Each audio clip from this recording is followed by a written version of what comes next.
Have you ever witnessed a humble farmer morph into a fearless warrior right before your eyes? In this story, you'll see exactly that, and it's nothing short of exhilarating. Imagine a quiet farm in Montana where life moves at a leisurely pace until one night a brazen group of criminals tries to set everything ablaze. Little did they know, the farmer they targeted once served as an elite sniper in special forces, and he's about to remind them that even the most unassuming land can become a fierce battleground.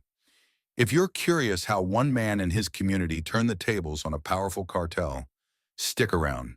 You won't believe how it all ends. Before we dive in, don't forget to subscribe to Farmer Story, where we share gripping tales of resilience, courage, and the unbreakable spirit found in everyday people.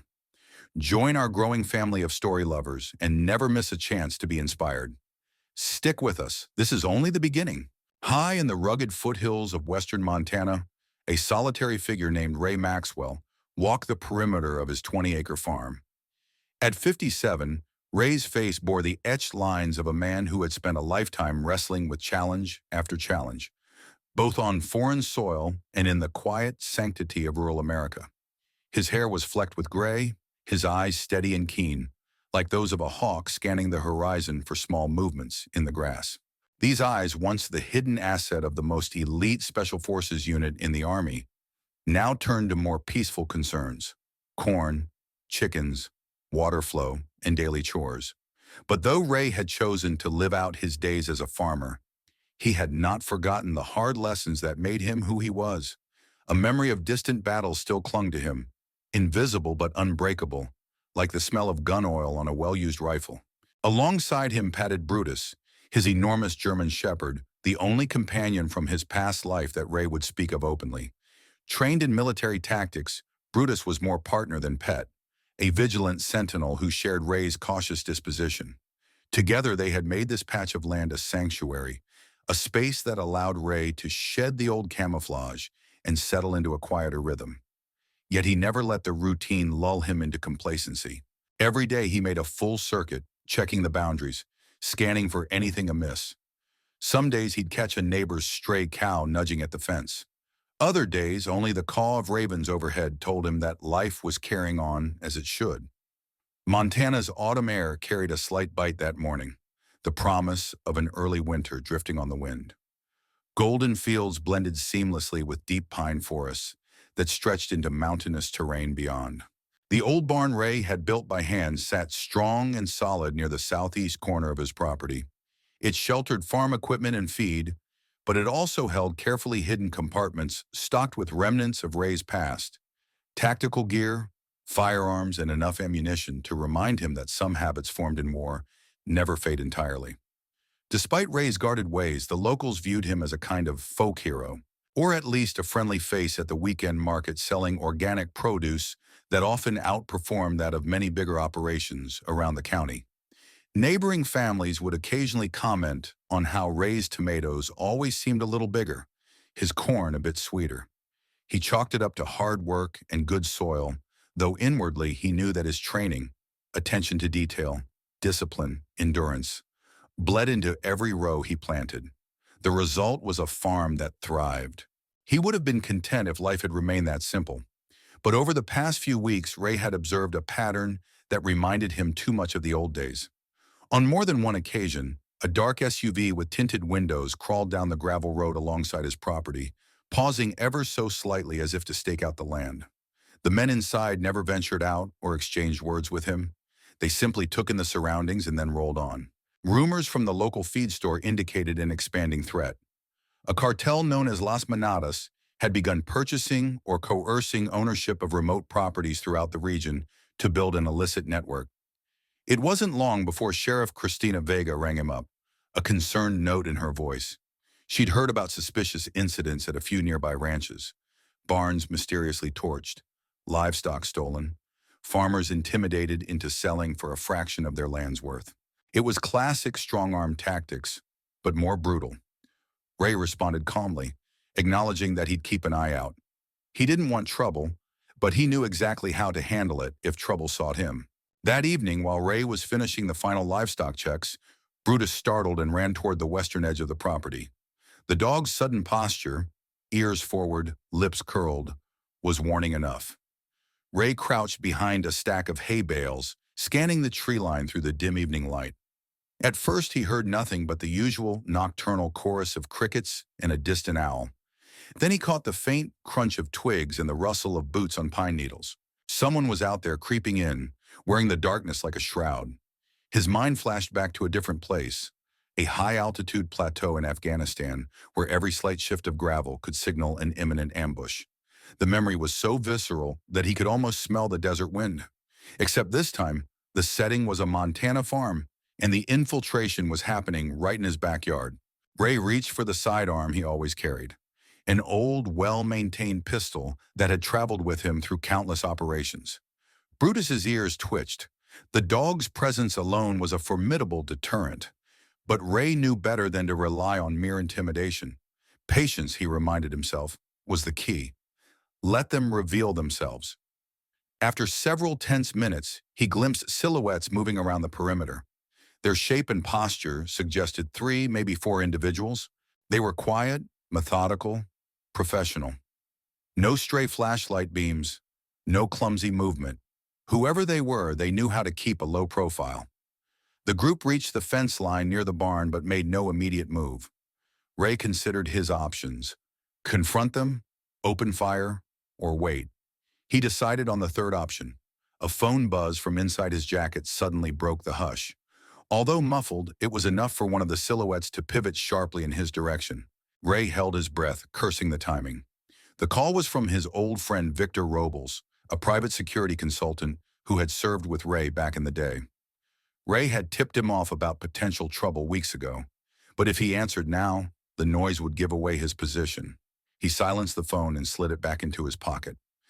Unable to remain hidden without giving up an advantageous vantage, Ray inched back into the shadows. Brutus stayed put, nose to the air. Moments later, Ray saw a brief flicker, like someone flipping open a lighter, followed by a slow whoosh of flame. A grim realization struck. They were starting a fire. Then came another flicker and a second whoosh. In seconds, the dry hay inside the barn erupted into a hungry blaze. The intruders had planned it out meticulously, splashing accelerants at multiple points. As the barn caught flame, the attackers retreated smoothly into the forest, their mission accomplished. Ray ground his teeth, fury flaring in his chest. The barn was the heart of his farm, built with his own sweat over many months. He had poured countless hours into ensuring it was well ventilated, well stocked, and now it was becoming an inferno. He sprinted toward the blaze with Brutus on his heels. But he knew the firefight was hopeless. It was too well planned. The barn was lost. Flames roared into the night sky, a beacon of destruction. By the time the volunteer fire department arrived, the roof had already caved in. Embers drifted on the wind, scattering bits of Ray's hard work across the farmland. Sheriff Vega appeared, her face set in grim lines. She took in the scene, molten beams, twisted metal, animals fleeing from the area, and turned to Ray. "Looks like the stories we've heard aren't stories anymore," she said bitterly. "You all right?" Ray nodded, but his face was a mask of controlled anger. "I've been through worse, Sheriff," he replied, voice low and steady. "But I won't let this stand." The next day, Ray felt the aftertaste of the previous night's destruction as he stared at the smoldering wreckage. Stubborn wisps of smoke rose from the remains of blackened timbers. Some of his equipment had been saved. He'd managed to pull out one tractor and smaller tools. But the structure itself was gone. The lingering haze reminded him of a battlefield after the shelling had ceased, that eerie calm signifying both loss and resolve. He spent the early morning clearing debris where it was safe. Brutus occasionally sniffed the edges, letting out a faint growl as if the dog, too, sensed the violation of their home. Neighbors stopped by to offer condolences and to help. A few even brought supplies or homemade meals. Each gesture of kindness only deepened Ray's determination to make things right. When the local volunteer fire chief arrived to survey the aftermath, Ray noticed the suspicion etched into the man's features. "Probably arson," the chief said softly, kicking at a scorched plank. "Smells like accelerant." Ray nodded, wordlessly confirming what he already knew. Sheriff Vega's investigation would likely turn up footprints or tire tracks, but Ray doubted the culprits had left any sloppy evidence. They had worked with the deftness of professionals. Mid-morning, Ray stepped into what remained of a side shed to find the hidden compartment that housed his old gear. Miraculously, that section had sustained only minor damage, thanks to thick metal plating and the direction of the wind. He opened the compartment and quickly inventoried its contents. A well-maintained sniper rifle that had once earned him a fearsome reputation, several sidearms, specialized scopes, and boxes of custom ammunition. He hadn't handled them in ages, but his muscle memory was as sharp as ever. Before Ray left the shed, his phone vibrated again. This time he answered. Victor Robles was on the line, concerned and direct. Ray detailed the events of the previous night, how the barn had gone up in flames, likely courtesy of the Las Manadas cartel, who were rumored to be strong-arming local property owners. Victor offered to bring a team. I appreciate it, Ray replied, but for now I need to assess the situation. I'll let you know if I need the cavalry. Next he rang Enrique Suarez, a longtime friend and former teammate who now worked with the DEA. If anyone had intel on Las Manadas, it was Enrique. He didn't disappoint. They've been expanding operations beyond Idaho, Enrique explained. They're searching for routes in less patrolled regions. Montana's rural sprawl is a perfect network corridor. The man you might be dealing with is Diego Mendez, ex-Mexican Special Forces, known for stepping up cartel efficiency.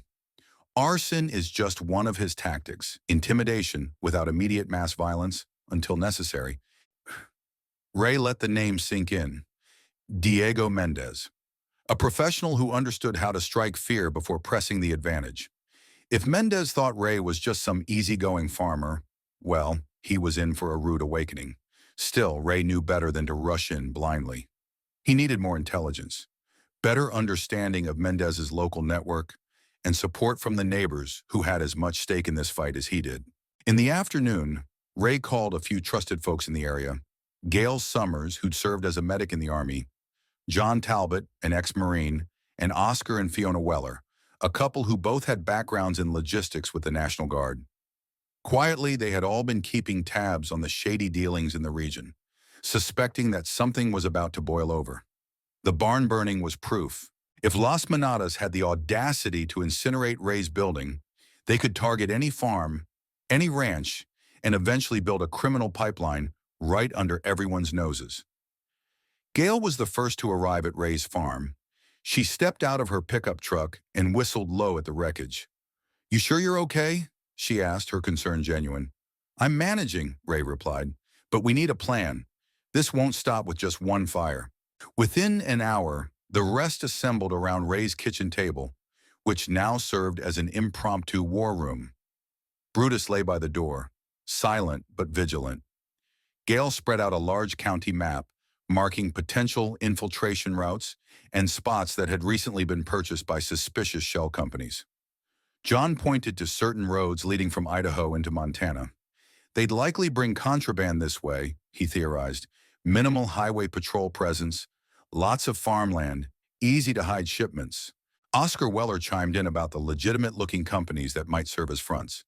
Fiona added that they'd seen black SUVs similar to the ones Ray described, cruising slowly by farms at night. A pattern was emerging. Meanwhile, Ray recalled his own training. How to organize defenses around a perimeter, how to coordinate angles of fire, how to set traps without risking innocent lives. "We have to approach this methodically," he said to the group. "They already took out my barn. Next, they'll try to intimidate other folks into selling. If that fails, they'll move to heavier violence." Sheriff Vega joined them partway through. She had already made it clear she was sympathetic, but legal constraints often tied her hands. Local law enforcement was ill-equipped to handle a well-armed cartel. She nodded at the map. "The county commissioners are pressuring me to keep a lid on things, but we all know that's not how to solve this. If you have to defend yourselves, do it smart. I can't promise official backup, but I can make sure no one ties you up in red tape." The plan they hashed out involved multiple layers of defense. Ray's place would serve as a primary point for confrontation, partly because Mendez's crew seemed fixated on it after the barn fire, and partly because Ray's land offered various vantage points that he'd spent years studying. The Weller property, located 2 miles north, would serve as an observation post. Gail's and John's properties, each west and east respectively, could provide flanking positions if Las Manadas attempted a second strike.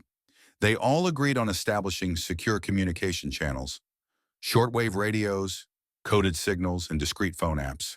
Once the planning session ended, the group dispersed, each tasked with fortifying their own land and spreading quiet word to other neighbors who might be targets. Ray walked them to their cars, gratitude tempered by steely resolve.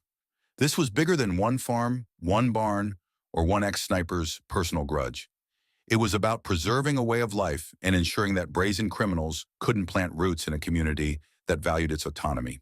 Early the next morning, the entire valley was cloaked in fog, a thick blanket that softened the edges of mountains and farmland. Ray used the cover to check vantage points around his property. With Brutus at his side, he identified natural choke points along the roads and places where he could establish concealed firing positions.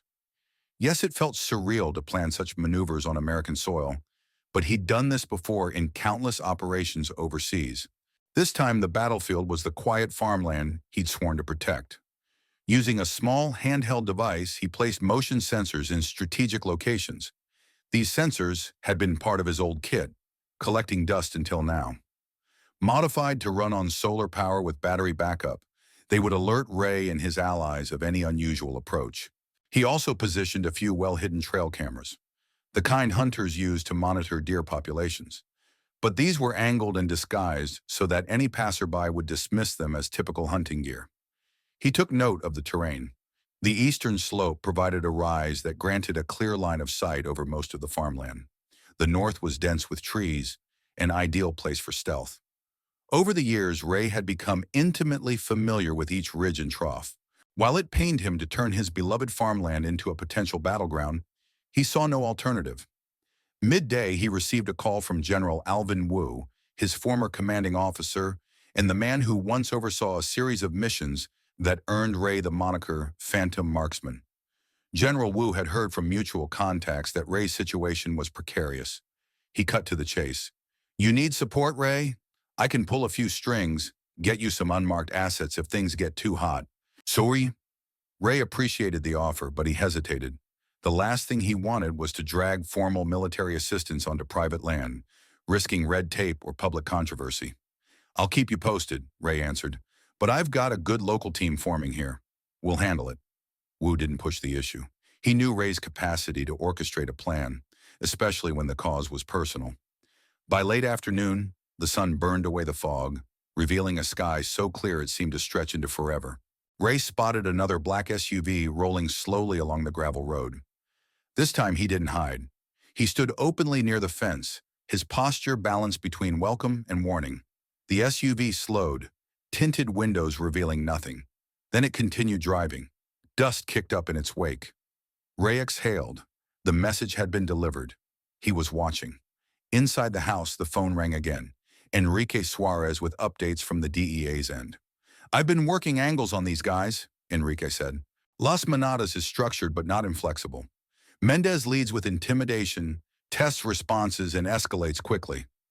Watch out for nighttime sabotage, infiltration tactics, anything that can break morale. They'll burn, kidnap, or threaten, whatever fits the moment." Ray almost laughed grimly. He knew those tactics too well. "We're preparing. Let me know if you find anything else." After hanging up, he started examining his sniper rifle, running a clean cloth along its barrel. The weapon felt reassuring, a tangible link to the set of skills he thought he'd retired. He had no desire to pull the trigger on fellow human beings again, but if forced, he wouldn't hesitate. Night fell like a veil. Ray had set up a makeshift command center in what was left of the barn's foundation, a small, secure area not easily visible from the outside. A portable generator hummed, powering monitors connected to the trail cameras and motion sensors. The rest of the group checked in periodically. Gale was monitoring local emergency channels. John was working on more robust barricades for the roads leading into his ranch. The Wellers tested their new shortwave radios, ensuring they'd remain linked even if cell signals were jammed. Around midnight, the sensors flagged movement near the southern edge of Ray's property. On the monitors, he saw 3 silhouettes trying to sneak in, much like the earlier group that had torched the barn. This time, however, Ray was better prepared. Moving swiftly and silently, he took up position at a hidden vantage point. Brutus stayed at his side, trained to respond to subtle hand signals. The intruders advanced cautiously. Their gear suggested some level of ex-military training, well-fitted ballistic vests, night vision goggles, and suppressed firearms. One signaled the others to pause. They scanned the open ground as if expecting immediate resistance. They were indeed professionals, but so was Ray. He waited for them to cross the invisible boundary he had set, a line of discrete tripwires connected to flashbang rigs. Once the lead intruder tripped it, the device launched a sudden burst of light and sound, disorienting them. In that split second of chaos, Ray aimed and fired a warning shot that struck the dirt near the men's feet. He wanted to show them that they were pinned down without necessarily killing them on sight. The intruders dove behind a low embankment. One frantically motioned for the others to regroup. Ray keyed his radio. "John, do you see them?" he whispered. A crackle returned. "Got eyes from the east. Should I engage?" Ray hesitated. He didn't want to escalate unless necessary. "Hold, let's see if they retreat." But the intruders regrouped and fired a few rounds blindly in Ray's general direction, muzzle flashes sparking in the darkness. Bullets whizzed past, tearing into wooden posts. Ray took a measured breath, exhaled, and sent a single shot through the night. It punched into the bank just centimeters from one attacker's torso. The man jolted back, and Ray could almost sense the fear crossing their minds. "We're dealing with a sniper." After a tense few seconds, the group began a hasty withdrawal, covering each other as they fled back over the fence. Ray didn't pursue. Let them go and report back, he thought. Let them tell their boss that this farmland wasn't an easy conquest. By the time dawn began to lighten the horizon, Ray had checked the perimeter for damage. Only a few bullet holes in fence posts. No casualties on either side. He realized this was just the opening skirmish. Diego Mendez and his crew wouldn't simply walk away. They'd recalibrate, come back in force, or try a subtler approach. But Ray had sent a message. The quiet homesteader they'd expected had teeth, and he wasn't afraid to use them. News of the nighttime skirmish spread quickly among the farms that had allied themselves in recent days. Word of mouth and discreet phone calls kept the community connected without drawing public attention from those who might compromise their efforts or label them vigilantes. In each conversation, the gist was the same. The cartel had tested Ray Maxwell's defenses and found them too formidable for a casual takeover. But it also meant bigger moves were imminent. Over the next couple of days, Ray fortified his property further.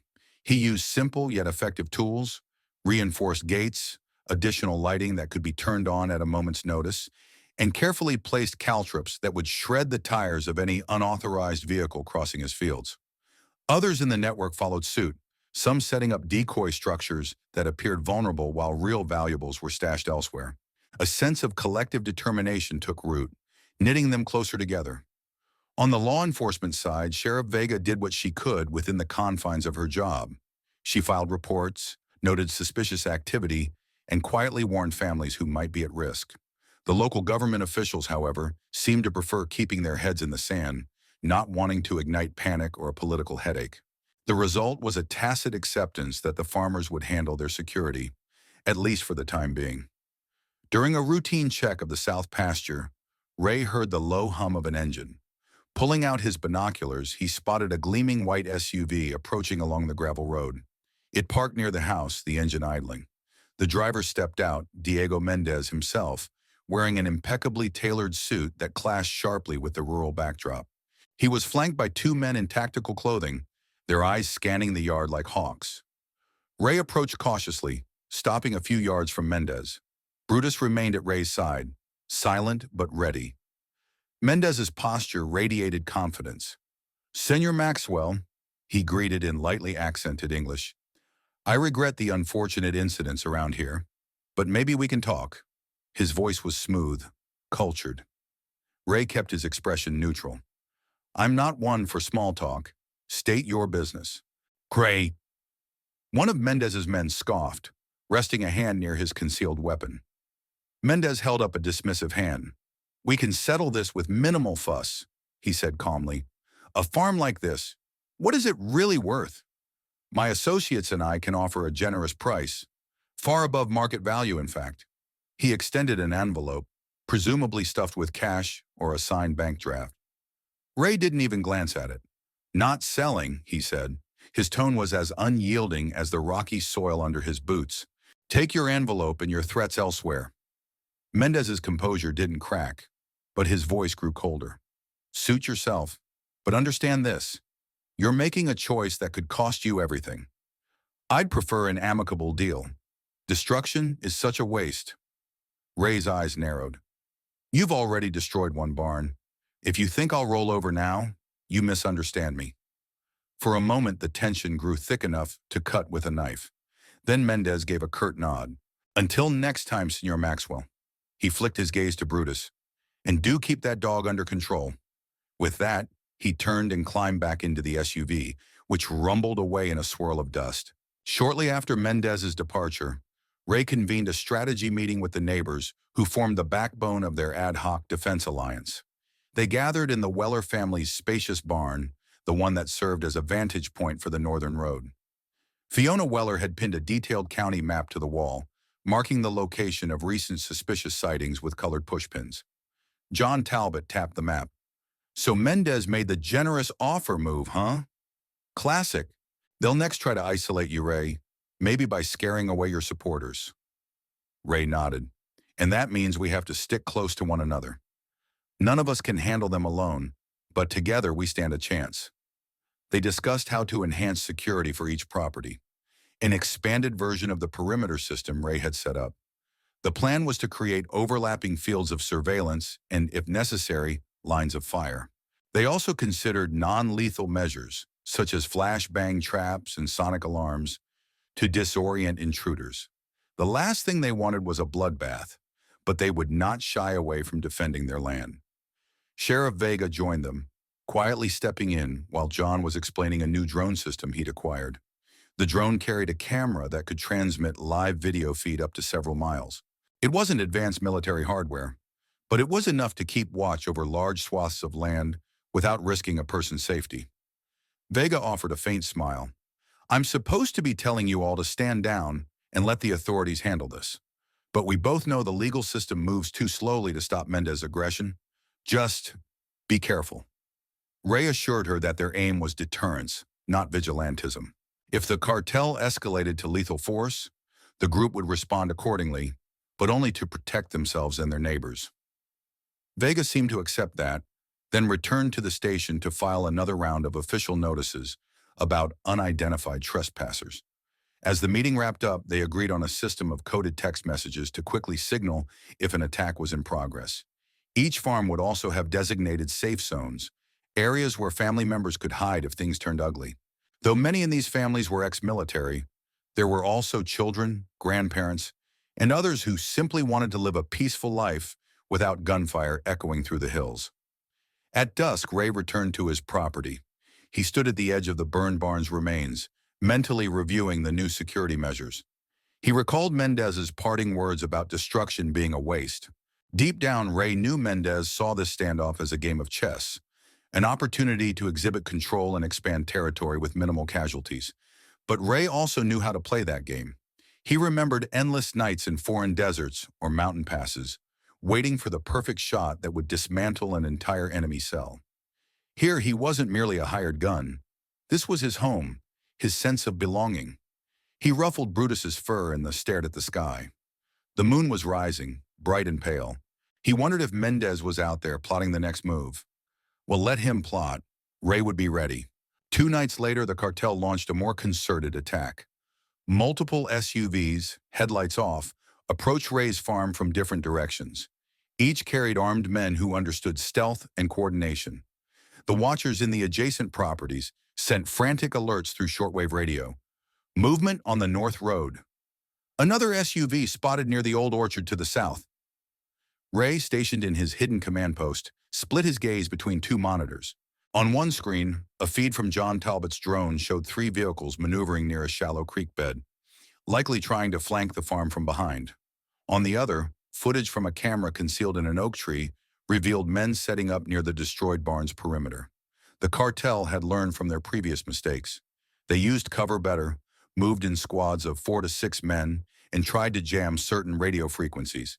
However, the defenders had anticipated such tactics. Tom Weller had boosted their communications array with directional antennas capable of cutting through standard jamming signals. Within minutes, the firefight began. Cartel operatives at the barn perimeter triggered an alarm rig. Bright spotlights snapped on, flooding the area and rendering their night vision gear useless. Disoriented, several men fired wildly. Ray coolly took aim with his sniper rifle from a high ridge he'd scouted earlier. He picked off the radio pack on one of the intruders, cutting them off from their command. Another shot punctured a SUV's radiator, forcing the men inside to scramble for cover. From the east side, John's vantage revealed a second group trying to cross open ground. He relayed coordinates to Gail Summers, who was positioned with a rifle and night vision scope. She let off warning shots that forced the attackers to drop and flatten themselves in the grass. Meanwhile, Fiona Weller launched the drone overhead, its camera capturing real-time data on group movements, which she fed to Ray's command center. Though outnumbered, the defenders had the advantage of preparation, home ground familiarity, and disciplined coordination. The cartel squads found themselves stymied at every turn, flanked by crossfire, stalled by booby traps, or lit up by sudden spotlights that destroyed their tactical advantage. Rather than mounting a unified offensive, they were reduced to scattered pockets of men trying to regroup while bullets kicked up dirt around them. In the chaos, Ray scanned for a sign of Mendez. He doubted the cartel leader would expose himself directly, but if he did, Ray intended to make sure the man thought twice about stepping on Montana soil. In a fleeting moment, through a thermal scope, Ray identified a figure standing near one of the vehicles, barking orders into a phone. The stance matched Mendez's known height and build. Without hesitation, Ray squeezed the trigger, aiming for the vehicle's side mirror. The bullet shattered it, sending shards of glass ricocheting. Mendez dove for cover, and the phone clattered to the ground. Less than 20 minutes after the assault began, the cartel's organized plan had collapsed. Small groups of Mendez's men broke off, calling frantically for extraction vehicles. But each route out was compromised. Spikes on the roads, surveillance from neighboring properties, and well-timed rifle shots pinned them down. Finally, as the defenders closed in, the cartel men abandoned equipment and retreated on foot into the forest. The aftermath of the battle was almost surreal. Ray and his neighbors moved cautiously among the scattered vehicles, verifying that no immediate threats remained. Sheriff Vega and a handful of deputies arrived, lights flashing. They found bullet-riddled SUVs, weapons discarded in haste, and a handful of wounded cartel operatives who had been left behind, groaning under the glare of the cruiser headlights. Vega took statements from the defenders, but there was no question who had initiated the attack. Despite the evidence, Ray knew the judicial system would require more airtight legal cases, which often meant months of investigations, warrants, and cross-state collaboration. The pressing matter now was the wounded men. Gail Summers quickly reverted to her medic training, stabilizing 2 men with serious injuries before the ambulance arrived. Ray held conflicting emotions about that. The men were the enemy, but letting them die would betray the principles he and his neighbors stood for. DEA agent Enrique Suarez showed up not long after, stepping out of an unmarked sedan. He and Vega conferred briefly over the detainees. Though battered and disoriented, the captured men clammed up, unwilling to provide information on Mendez or their larger network. Ray suspected they had strict orders. No squealing under any circumstances. As dawn approached, the reality set in. Victory belonged to the locals that night, but the war wasn't over. Now the cartel would likely escalate. Mendez wouldn't accept humiliation without a lethal response. Ray braced himself for the next phase. Within hours, local media picked up the story of a violent farm invasion, though details were scant. Many in the valley, roused by the commotion, came to see the aftermath. Some expressed awe that a small cluster of farmers and ranchers could repel a force of seasoned criminals. Others worried about reprisal, their eyes darting nervously to the horizon as if expecting men in black SUVs to reappear. Ray convened a brief meeting with the core group, John, Gail, the Wellers, and a few other trusted neighbors. "We won't chase them down," Ray said firmly. "We protect our land, our people. If they come again, we repeat the strategy. Stay defensive, keep communication lines open, and hold strong." But inside, Ray felt a growing urgency. The cartel had shown they were willing to engage in open combat. What if they started targeting families, or unleashed sabotage that didn't rely on direct confrontation, poisoning water supplies or setting more fires? They needed to anticipate every trick. He pulled Enrique aside. You said Mendez was a professional with ex-military training. He'll regroup, maybe bring in heavier weapons, or try infiltration again. Any suggestions? Enrique pursed his lips. Mendez was known for psychological warfare back when he was with certain special forces in Mexico. He won't just outmuscle you. He'll try to fracture your alliances from within, or strike your morale in ways you don't expect. Keep everyone tight. The moment your group shows internal doubt or conflict, he'll exploit it. Ray pondered those words, remembering how vital unity had been in the fields of Afghanistan, how a single doubt could derail an entire operation. We'll hold together, he said. We have to. Over the next week, the valley teetered on a knife's edge. Sheriff Vega discreetly beefed up patrols, but her resources were limited. The local government, still reluctant to escalate matters officially, offered no additional support. Meanwhile, chatter at the feed store and the gas station hinted that some families were considering selling out and moving, fearful they'd be the next targets of violence. Ray couldn't blame them for feeling that way. To counter Mendez's potential psychological gambits, the farmers bolstered their sense of community. They organized potlucks at the local church, encouraged neighbors to attend self-defense workshops, and formed committees to check on the elderly or those living in more remote stretches.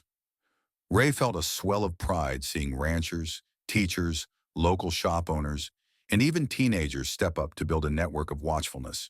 It reminded him of how, in war zones, civilians would sometimes rally around a common cause, forging bonds stronger than any uniform or rank.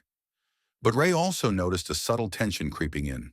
Whispers circulated about whether they should rely so heavily on vigilante tactics. Some believed the stand against the cartel might only provoke deadlier reprisals. Others trusted Ray's judgment, knowing his background. Most recognized that waiting passively could lead to being overrun. Still, the seeds of doubt were precisely what Mendez wanted. One evening, after a long day of fence repairs and reorganizing equipment, Ray sat on his porch with Brutus at his feet. He watched the sun dip below the mountains, bathing the horizon in a swirl of pink and orange. In that peaceful moment, he could almost forget there were criminals plotting in the darkness. Then his phone buzzed. Another update from Enrique. The DEA had intercepted communications suggesting that Mendez was planning a major push soon. The details were vague, but it involved out-of-state reinforcements, maybe a large convoy. Ray's stomach nodded. If that was true, they could face an unprecedented assault. The small, well-armed squads they'd been dealing with might suddenly look like a mere scouting party. He immediately called a community meeting for the next night. At that gathering, he laid out the intel. Mendez might be rallying a big strike team to retake control. Gale's face went pale. How are we supposed to handle larger numbers? John rubbed his jaw. We fortify further.